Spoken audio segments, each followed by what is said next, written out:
Veggin with Mr. Klotzman. Well, hello there, I'm Ian. And I'm Tamara. This is Batman, and this is a pumpkin. And today we're going to be making pumpkin soup. It's that time of year out. It's cold outside, kinda. And it's time to really think about fall flavors. And everyone likes pumpkin spice lattes, but have you ever had pumpkin soup? It's good stuff, and it's a really fun recipe. We're going to cook it inside the pumpkin, and you can serve it inside the pumpkin, which is super impressive looking. And here's the secret. It's a really easy recipe. This is a fun Alton Brown recipe, so if you ever want to check out the main man who made it, you can always check him out. But before we carve a pumpkin, what should we do, Tamara? Wash our hands. Let's go wash. Okay, before we jump into cutting up the pumpkin, let's talk about the things that you're going to need for this recipe.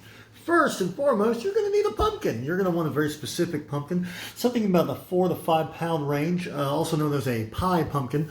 You want to make sure that it's going to fit inside your oven. I had to cut the top off of the stem just to make sure that it didn't touch any of the coils and things like that. You're going to want half of a yellow onion, nice and chopped up. You're going to want an apple, a small apple, diced as well, peeled and cored and all that good stuff as well. This is a Macintosh apple. You can use almost any apple. I'd say refrain from the Gala apples and the Granny Smiths. Nothing on the extremes of sour or sweet, but Macintosh kind of nice in the middle. You're going to need half a cup of whipping cream, heavy whipping cream. You're going to want 1 tablespoon of butter. You're going to want 1 teaspoon of salt and 1 clove of garlic diced up as well. A cup of chicken broth. You're going to want 2 ounces of goat's cheese. And in this little guy, and this is actually a really cool little thing, we have about a teaspoon of thyme. And this thing actually helps us make thyme. When you grab your thyme, make sure you get fresh thyme.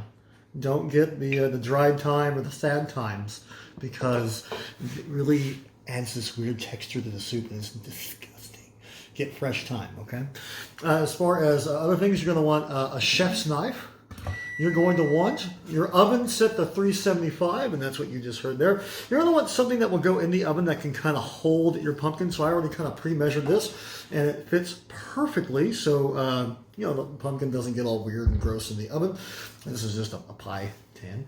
And then you're going to want a bowl to put all the weird, gross stuff in from your pumpkin. And if you're like me, you're going to want to try to bake the pumpkin seeds. And if you're also like me, you're going to be very terrible at it, and I've never made good pumpkin seeds. So if you have any good pumpkin seed tips, please shoot them in the comments, because I am terrible at it. And then last but not least, you're going to want an immersion blender. And if you don't have one of these, I bet your grandmother or somebody does. Go borrow one. This is a very important part of the recipe. And then, this is optional, I would get some pomegranate seeds. I bought some already seeded pomegranate seeds. I do know how to seed a pomegranate, but this was actually cheaper than buying a pomegranate today, so weird. So, those are all the things you're going to need. Now, let's talk pumpkin. Okay, so the first thing we need to do is we need to cut a hole in the top of this pumpkin. I kind of got started here. I'm going to kind of show you how I did it. When you're making like a jack-o'-lantern, usually you kind of cut a big hole. What I like to do actually is make kind of an angled hole. That way it makes a little better lid, I think. So what I do is I just kind of find a place where I want a hole. I just kind of make an indentation, like a slice there. And I kind of move it back and forward, and it kind of makes more of an angular place to work with. I think it makes it easier whenever we are trying to work inside of this pumpkin, and also whenever we're trying to get things out. As you can see, nice big space to work with. We don't want a small hole. You also want to, of course, stay away from the sides. You want a strong side, but nice big hole. Now, you're going to take an ice cream scoop or whatever you want. You're just going to kind of scrape the sides here. All right. So here we have our nice empty pumpkin. We have a lid for our pumpkin that fits quite nicely. Look at that. And the first thing we're going to do is we're going to take whatever it is that we're going to put the pumpkin on, and we're going to brush some olive oil on that space. Tamara's going to brush it. It doesn't need to be a real thick coating, just enough to kind of help things along. Then you're going to take your pumpkin and you're going to put it inside, and then you're going to brush the outside of the pumpkin as well. While Tamara is brushing the outside of the pumpkin, you're going to take your apple, you're going to put it on the inside. You're going to take your onion, you're going to put it on the inside. You're going to take your butter, you're going to put that on the inside, all the salt, all the garlic, really get it all out there. Take your heavy whipping cream and pour it on it. Then take your chicken broth. You're going to pour that in too. And you should have what looks like a really disgusting soup in there. It's going to look really good once we bake it, okay? So, our pumpkin is nice and covered in oil. Our vessel is covered in oil. We have all the ingredients except the thyme and the goat's cheese. You're going to put that in later. We're going to put our lid on top. It'll fit. There we go. Go ahead and oil your lid as well because, you know, it doesn't want to be the only thing left out of getting oiled up. And then you're going to put this in your 375 oven for an hour and a half. Okay? So I will see you in 90 minutes. Okay, so I just took our pumpkin out. It was in the oven for an hour and a half. As you can see, it looks really freaking good. So what we're going to do now is very carefully take off the lid. Lots of steam, lots of good times. And you're actually not going to need that lid anymore. Now you're going to take your fresh thyme. You're going to dump it in. You're going to take the goat cheese.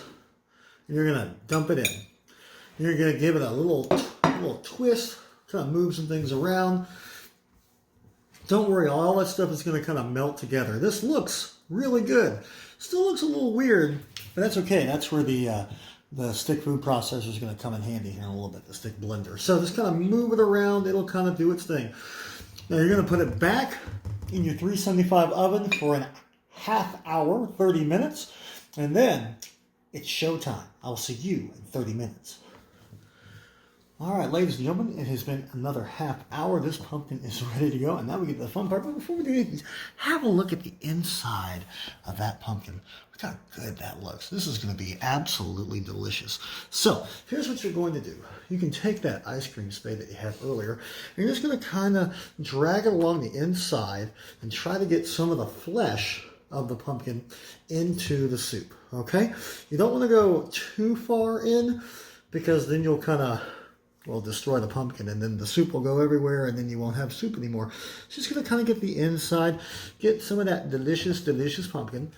So what you're going to do is you're going to take your immersion blender, and you're just going to start working the middle of the pumpkin. Be careful not to go all the way down to the bottom or hit the side. Again, we want to keep the soup inside the pumpkin. Now, once you have a nice puree, it's ready to serve. You can serve it inside the pumpkin, or you can just ladle it into a bowl.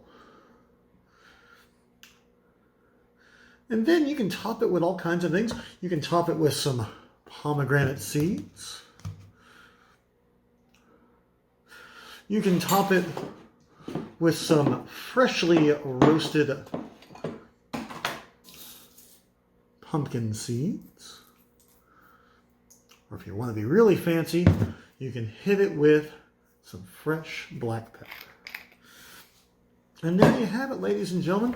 A beautiful bowl of pumpkin soup that you made inside the pumpkin. How cool is that? Now, taste test. Let's take a little spoon here. I'm going to get a little bit of the stuff. Man, that is so stinking good. You can serve this to anybody, and they're going to be impressed.